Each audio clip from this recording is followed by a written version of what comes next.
하나님 말씀 에스겔 47장입니다. 에스겔 47장. 오늘 본문은 에스겔 47장 13절부터 우리 48장 마지막 절인 35절까지의 말씀입니다. 에스겔 47장 13절부터 48장 35절까지의 말씀입니다. 제가 47장 21절부터 23절까지의 말씀을 읽어드리겠습니다. 그런즉 너희가 이스라엘 모든 지파대로 이 땅을 나누어 차지하라. 너희는 이 땅을 나누되 제비 뽑아 너희와 너희 가운데 머물러 사는 타국인 곧 너희 가운데에서 자녀를 낳은 자의 기업이 되게 할지니 너희는 그 타국인을 본토에서 난 이스라엘 족속같이 여기고 그들도 이스라엘 지파 중에서 너희와 함께 기업을 얻게 하되 타국인이 머물러 사는 그 지파에서 그 기업을 줄지니라. 주 여호와의 말씀이니라. 아멘. 오늘은 여호와 삼마라는 제목으로 말씀을 함께 나누겠습니다. 오늘은 그 에스겔서의 이 마지막 부분입니다. 하나님께서 우리 에스겔 이 선지자를 통해서 이 미래 이스라엘 백성들에게 있게 될 일들을 예언을 하셨습니다. 하나님께서 새로운 이스라엘을 만드시고 또 새로운 이스라엘로 회복시키시고 또 그 가운데 또 성전을 회복시키시고 또 그 성전에 우리 하나님께서 들어가시는 내용을 살폈습니다. 새롭게 회복된 성전에 하나님께서 들어가신다라는 그 의미가 무엇이었습니까? 바로 하나님께서 성전을 떠나셨었던 그 과거에서 이제 새롭게 회복된 그 성전에 하나님께서 다시 돌아오신다라는 뜻이었습니다. 그리고 이제 이스라엘 백성들로 하여금 새로운 삶을 하나님께서 그리시는데 새로운 삶의 시작이 바로 성전에 하나님께서 돌아오시는 것에서부터 시작되었다라는 것입니다. 그리고 우리가 어제 본문에서 살펴봤다시피 그 하나님께서 돌아오신 그 회복된 성전에서 흘러나오는 물을 통해 죽어 있었던 땅들과 많은 생물들이 살아나는, 땅이 비옥해 되는 그 장면을 어제 우리가 또 살펴봤습니다. 생명이 회복되는 장면입니다.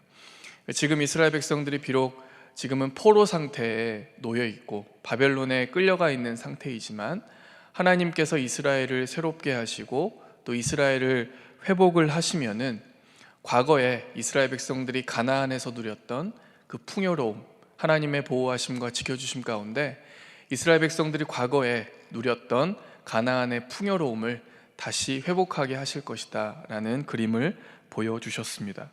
그리고 오늘 본문입니다. 오늘 본문은 에스겔의 마지막 내용인데 오늘 본문의 내용은 어떤 내용이냐면 이스라엘 백성들의 이스라엘 12지파에게 이 땅을 분배하는 내용을 오늘 보여주고 있습니다.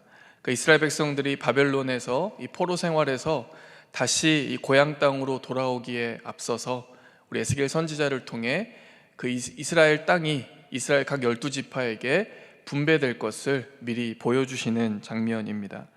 그러니까 이 모습은 마치 이 모세와 여호수아 시대 때 가나안을 정복하기에 앞서서 이스라엘 12지파에게 미리 이렇게 땅을 분배했던 그 장면을 우리가 떠올리게 됩니다. 그런데 우리가 먼저 주목해야 될 것은 13절에 나와 있는 이스라엘 12지파라는 이 표현입니다. 사실 이스라엘 12지파라는 이 표현이 갖는 의미는 이 하나님의 언약 백성이라는 의미를 가지고 있습니다. 그런데 그 이스라엘 12지파라는 이 말의 명칭은 이 왕정시대, 특별히 이 남과 북으로 분열됐던 이 분열왕국 시대를 거치면서 사실 명칭만 남아있지 개념만 남아있지 이 실체는 사라졌었던 이 의미를 가지고 있습니다. 이스라엘 12지파라는 의미가 이 왕정시대를 걸치면서 그냥 이름만 남아있는, 실체는 없어져 버린 개념이 되어버렸습니다. 그런데 에스겔이 이 회복된 이스라엘을 보여주면서 다시 그 이스라엘 12지파라고 하는 이 말을 쓰는 의미가 있을 것입니다. 이 의미가 무엇이냐면 바로 하나님께서 새롭게 만드시고 회복시킬 이스라엘 모습이 어떤 모습인지를 지금 이 이스라엘 12지파라는 명칭에서 보여주고 있는 것입니다. 바로 하나님께서 이스라엘을 어떻게 회복시킬 것이냐, 처음 이스라엘과 하나님이 언약을 맺었을 때 그 언약 백성으로서의 그 모습, 처음 그 모습으로 하나님이 이스라엘을 회복시킬 것이다 라는 의미입니다. 바로 그 모습, 하나님과 처음 언약을 맺었을 때 그 언약 백성의 모습이 하나님께서 그리시는 새로운 이스라엘, 회복된 이스라엘의 모습이라는 것입니다. 그리고 이제 땅을 분배하게 되는데, 땅을 분배하는 방법이 48장 29절을 보시면 제비를 뽑는 것입니다. 그러니까 이 방법도 모세와 여호수아 시대의 그 전통을 이제 그대로 따온 것입니다. 잘 아시다시피 제비를 뽑는다라는 의미는 인간의 힘이 작용하지 않고 전적으로 하나님의 뜻에 모든 과정과 모든 일을 맡긴다라는 의미를 가지고 있습니다. 그래서 에스겔 마지막 부분인 이 땅 분배의 과정도 결국에는 인간의 생각과 힘이 작용하는 것이 아니라 전적으로 하나님의 주권과 힘에 따라 이 모든 과정이 진행이 된다라는 것을 여기 제비를 뽑는다라는 표현에서 볼 수 있습니다. 특히 이 47장 13절부터 23절까지의 이 내용을 보시면은 이스라엘 각 지파에게 이 땅을 분배함에 있어서 이 하나님께서 보여주신 이 두 가지 중요한 원칙이 나옵니다. 이 첫 번째 원칙은 공평하게 나누라는 것이고, 두 번째 원칙은 타국인에게도 그 혜택을 주라는 것입니다.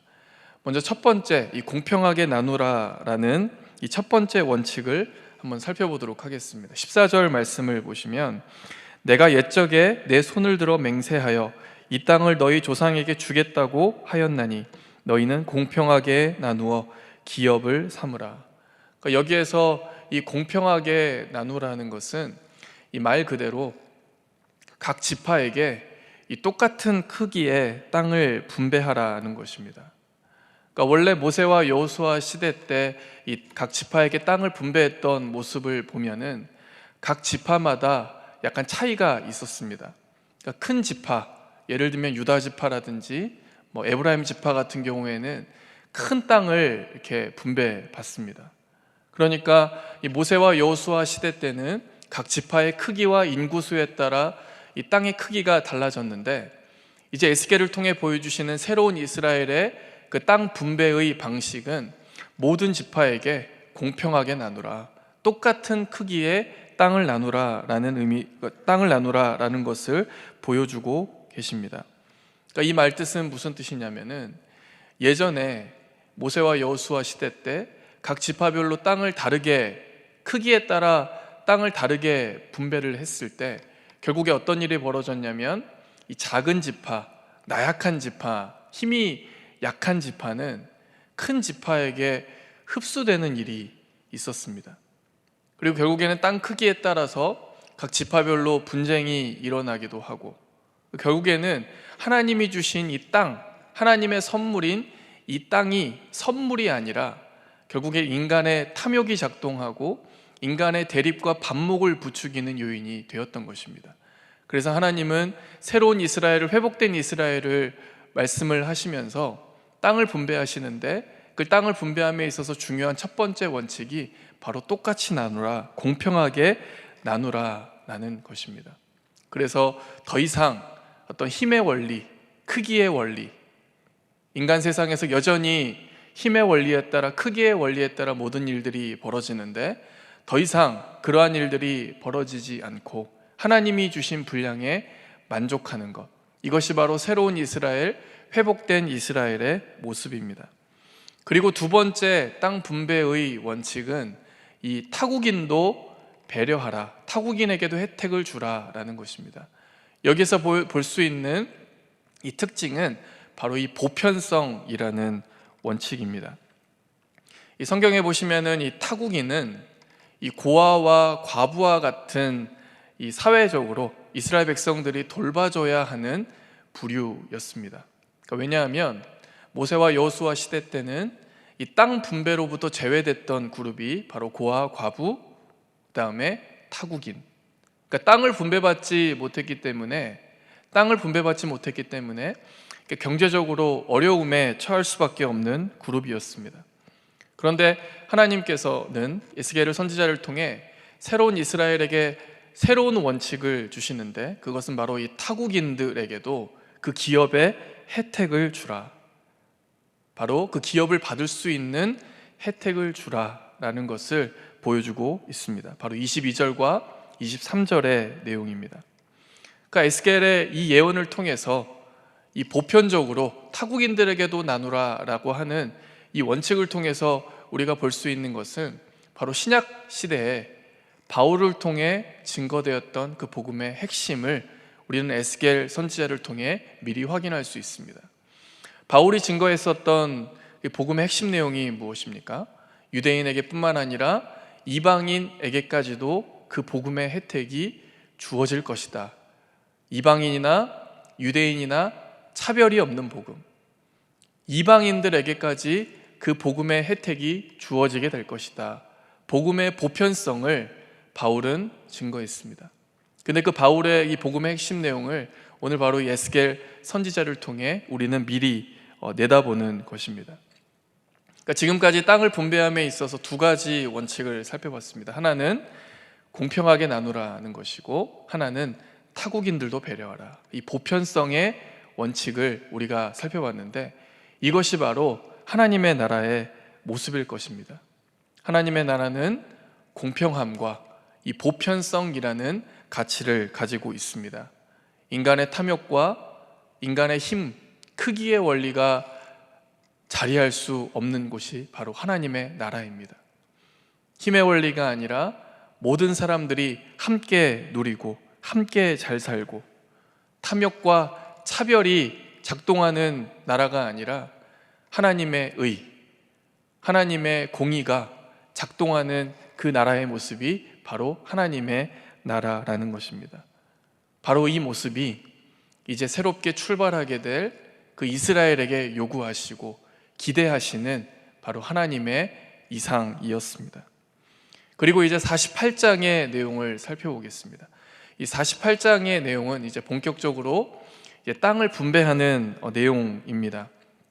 먼저 48장의 8절을 보시면 이 새로운 이스라엘 이 중앙, 새로운 이스라엘 땅, 바로 이 정중앙에 이 거룩한 땅, 성소가 세워지게 됩니다. 이 성소, 가장 한가운데 있는 이 성소를 중심으로 북쪽의 7지파, 그 다음에 남쪽의 이 5지파가 땅을 분배받는 장면입니다. 그런데 이 내용을 보시면 이 모세와 여호수아 시대 때 각 지파에게 분배되었던 그 분배의 형태, 분배의 위치와는 조금 다르다라는 것을 확인할 수 있습니다. 그러니까 대표적으로 유다 지파와 베냐민 지파입니다. 모세와 여호수아 시대 때 이 유다 지파가 분배받았던 땅의 위치는 베냐민 지파의 아래, 즉 남쪽의 위치에 있었습니다. 그러니까 베냐민 지파의 남쪽에 유다 지파가 있었습니다. 그런데 48장 내용을 보면은 유다 지파가 베냐민 지파 위쪽, 그러니까 북쪽의 위치에 있다는 것을 확인할 수 있습니다. 혹자는 이 내용을 이런 식으로 해석하기도 합니다. 이제 우리가 이제 남과 북으로 분열이 됐을 때 이 베냐민 지파의 땅을 중심으로 이 남과 북으로 분열되지 않았습니까? 그런데 이 회복된 이스라엘에서 유다 지파의 땅이 베냐민 지파의 위에 위치한다는 것은 더 이상 남과 북의 분열이 없을 것이다, 분열이 없는 이스라엘 나라다라는 뜻을 내포하고 있다라고도 해석하기도 합니다.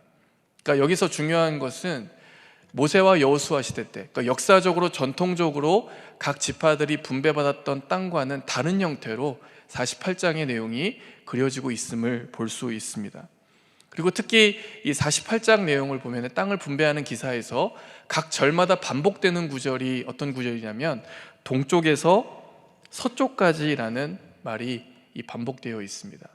그러니까 이 말이 무슨 뜻이냐면, 이 말은 이스라엘 땅이 이제 12지파에게 분배가 되는데 그 12지파에게 분배가 될 때 동쪽에서 서쪽, 그러니까 우리 성도님들 보셨을 때는 동쪽에서 서쪽 이렇게 일직선으로 칼같이 이스라엘 땅이 분배된 형태를 보여주고 있습니다. 그러니까 딱 이스라엘 땅을 12등분 한다, 칼같이 12등분을 한다라는 그 뜻을 보여주고 있습니다. 그런데 지도를 보시면 잘 아시겠지만 그 어떠한 영토의 영역이 일직선인 경우는 없습니다. 대부분 이렇게 일정하지가 않죠.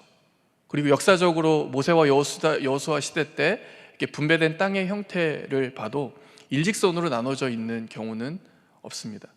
그러니까 지금 에스겔이 48장에서 각 지파에게 이렇게 분배된 이 땅의 형태를 보면은 마치 빵 조각을 12조각을 이렇게 나눈 것과 같은 그런 형태를 볼 수가 있습니다. 그러니까 현실적이지 않은 지금 이 모습을 보여주고 있습니다. 그래서 이 땅 분배는, 에스겔이 보여주고 있는 이 땅 분배는 실제로 이렇게 땅 분배가 이루어질 것이다 라는 것을 의미하기보다는 에스겔이 하나의 메시지를 증거하기 위해서 하나의 신학적 상징으로 이 기사를 쓴 것이다, 이렇게 이야기를 합니다. 그러니까 미래에 이렇게 실제로 땅이 분배가 될 것이다 라는 의미보다도 미래에 어떠한 메시지, 새로운 이스라엘의 영적인 의미가 이럴 것이다 라는 것을 에스겔이 이야기하기 위해서 이런 형태의 어떤 그림 언어로 표현을 한 것이다 라고 이야기를 합니다.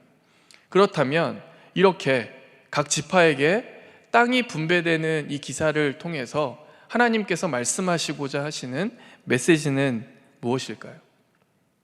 바로 회복될 이스라엘, 새로운 이스라엘은 예전의 이스라엘과는 다른 모습일 것이다 라는 의미입니다. 아까도 말씀드렸지만 예전의 이스라엘은 어떤 모습이었습니까? 하나님이 주신 그 기업, 하나님이 주신 그 선물인 그 땅이 기업이 아니라 탐욕을 채우는 수단이었고 자신의 배부름을 채우는 수단이었습니다.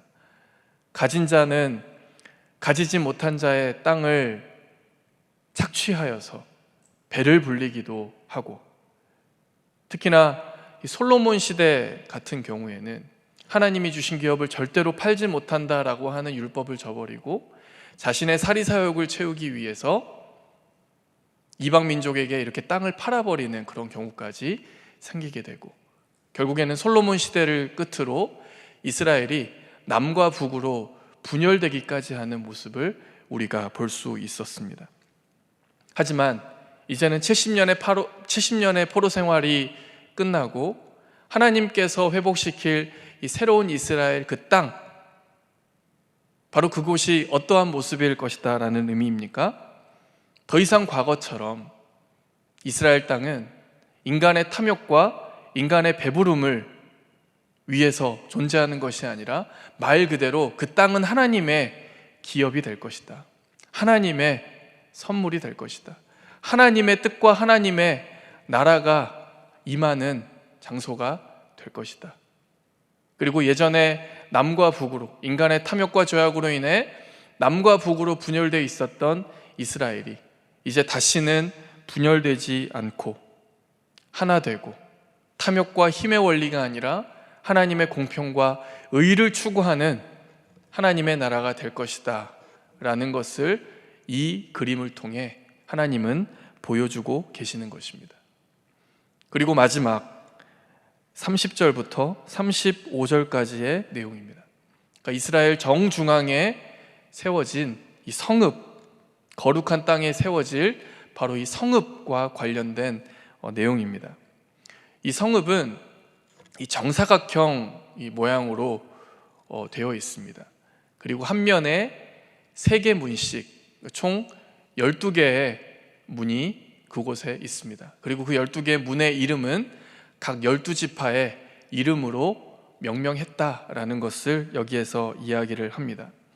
그 성읍에, 거룩한 땅에 성읍이 세워지는데 그 성읍에 한 면당 3개씩 12개의 문이 있고, 그 12개의 문의 이름이 이스라엘 각 12지파의 이름으로 되어 있다라는 그 이 말의 의미가 무엇이겠습니까?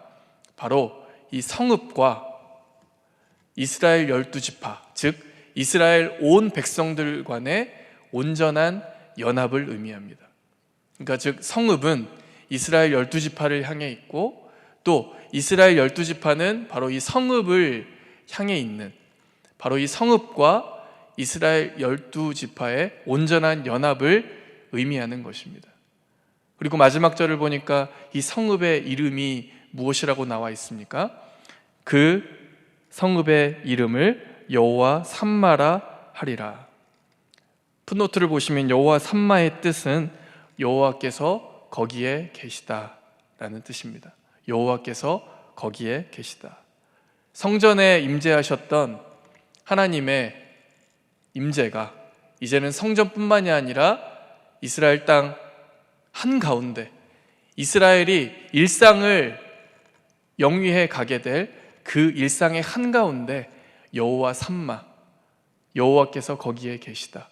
하나님의 임재가 그곳에 자리한다라는 것입니다. 참된 회복, 참된 새로움이 무엇입니까? 그것은 바로 하나님과 함께하는 삶이 회복되는 것입니다.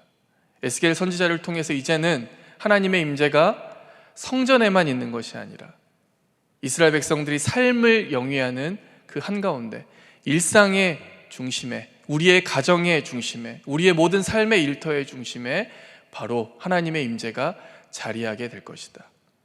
그래서 새로운 이스라엘, 회복된 이스라엘이 이제는 어떠한 모습이 될 것이냐? 매 순간마다 일상, 가장 개인적인 그 일상의 순간에도 바로 하나님의 임재, 하나님의 함께함이 자리하게 될 것이다 라는 것을 여기에서 보여주고 있습니다. 바로 우리의 삶이 여호와 삼마, 여호와 하나님께서 이곳에 계신다, 여호와 삼마의 삶이 이루어져야 한다는 것입니다.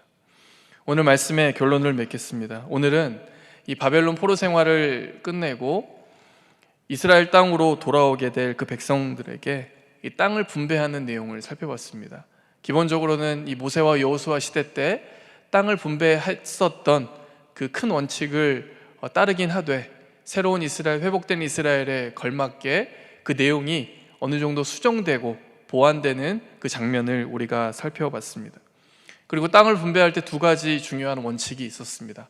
공평함과 이 보편성, 타국인에게까지 혜택을 주는, 바로 이 모습에서 우리는 하나님의 나라의 모습, 공평함과 이 보편적으로 복음의 혜택을 누리는 하나님 나라의 모습을 우리가 살펴봤습니다. 그리고 마지막으로 회복된 이스라엘의 그 중심에 바로 여호와 삼마, 하나님의 임재가 자리하고 있는 모습을 발견할 수 있습니다. 삶의 중심에 하나님을 모시는 것, 일상의 중심에 하나님과 함께함, 이 하나님과 동행하는 삶, 이것이 바로 참된 회복, 참된 새로움이라는 것입니다.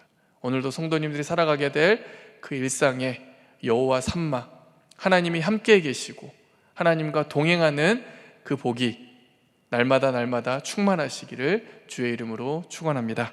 이 시간 다 함께 기도하겠습니다. 우리의 삶에 여호와 삼마의 복이 있게 해달라고. 참된 회복과 참된 새로움은 하나님과 함께하는 삶의 회복으로 이루어집니다. 오늘 하루의 삶, 우리 자녀들의 삶이 하나님과 함께하는 삶이 될 수 있게 해달라고 이 시간 다 함께 우리 기도하도록 하겠습니다.